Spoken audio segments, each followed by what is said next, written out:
وصف الأهل لمتهم قبالي. يمتى يعود الدهر وترد ذيك الأحباب، وافرح يا هالمخلوق لو عادوا الغياب، واسفع على أحباب القلب ناموا بالتراب. واسفع على أحباب القلب ناموا بالتراب، وخلوني الواد من حيل وهاي حالي، منحول جسمي وبالسجر والنخفية، واذكر ليالي المزهرة المرت علي هيهات غياب البلا يعودون.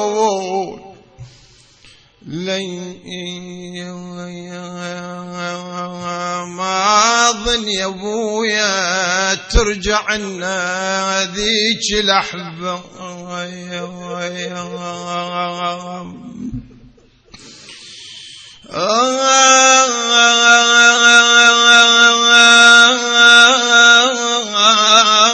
محزون يبات القلب يا أبوي، محزون عليك وتهل دموع العيون.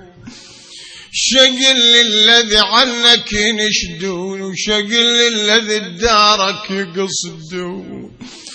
أقلهم هلي غياب ويجون، هيهات للمنزل يعودون.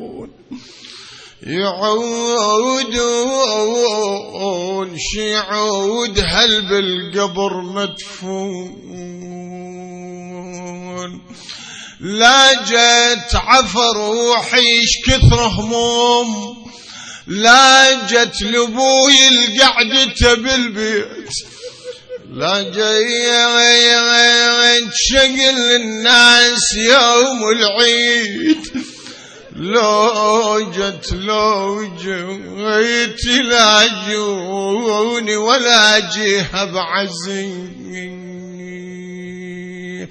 يا الراد أرودا من بعد، والكان يا الراد راح ولا تظن الراح. يا الراد العازات الزمان الأبو العازات الزمان الأبو يرايد ذخر وانا الأبو راح من يدي. وانا باي حادي تحزم الهم، وانا باي وين الساعد بضيمي، ولا باي عون العند ابو يمه، عون العند ابو يمه. وانا ابوي وانا باي سكن وسط اللحد وابعد علي. محلى الابو ما بين الاولاد، محلى الابو ما بين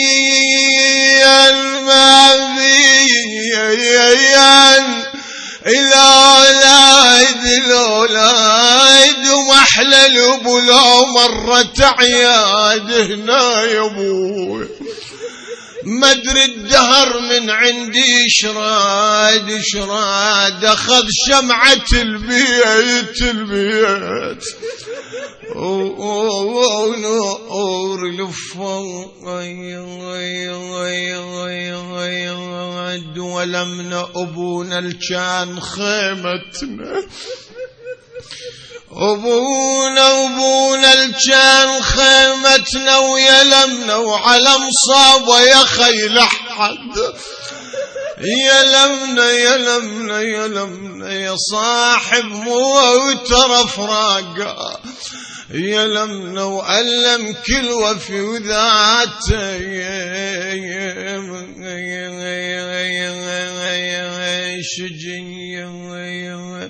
نعم فقد الوالد له حرقة في نفس الولد، خاصة الولد وللولد يتذكر أتعاب الوالد، حنان الوالد يتذكر بطبيعة الحال ما للوالد من المعاثر، الوالد له حق على الولد. طيب الوالد شي يريد من الولد؟ يقول له يا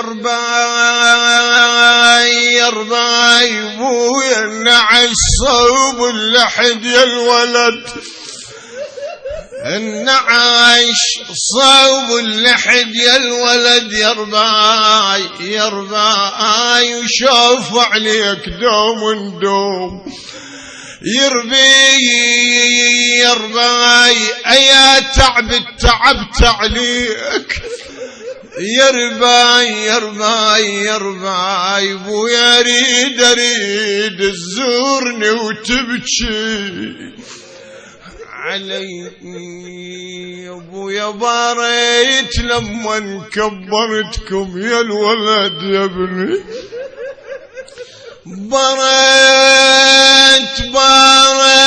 لما كبرتكم وابويا ومن ماي عيني شربتكم، من ماي عيني شربتكم، الكبر تذخر يا ابني ردتكم. إنا لله وإنا إليه راجعون.